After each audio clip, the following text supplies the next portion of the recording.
Nejvíce mě zaujala ta široká škála, že se tady nabízí předměty od buddhismu přes funerální religiozitu až po kognitivní vědy. Na oboru ma najviac baví to, že je rozmanitý, to, že študuje náboženstvo z antropologického, sociologického, ale aj kognitívneho hľadiska. Religionistika jako věda o náboženství byla založena na Filozofické fakultě Palacké univerzity v Olomouci v roce 2016. Během vlastně této doby jsme ušli docela velký kus cesty. Za pomocí finanční podpory operačního programu Výzkum, vývoj a vzdělávání se nám podařilo dokonce zrealizovat doktorské studium v tomto oboru.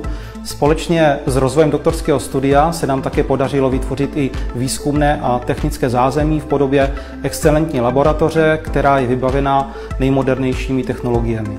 Ve zkratce jsme ji nazvali CoLab, tedy kognitivní laboratoř. V laboratoři používáme technologie jako je Eye Tracking, Motion Capture System, EEG nebo například virtuální realitu. Některé z těchto přístrojů máme i v mobilní verzi, což nám umožňuje zkoumat náboženské chování nejen v laboratoři, ale i v terénu. Vnímání objektů nebo obrazů zrakem je velmi důležitou součástí náboženského chování. Eye Tracking je technologie, která umožňuje sledování a zaznamenávání pohybu očí, což nám umožní zkoumat vizuální vjemy a jejich souvislost s prezentovaným náboženským obsahem. V rámci ritualizovaného chování hraje často důležitou roli tělesný pohyb. K jeho zkoumání je v kognitivní laboratoři využíván systém pro snímání pohybu.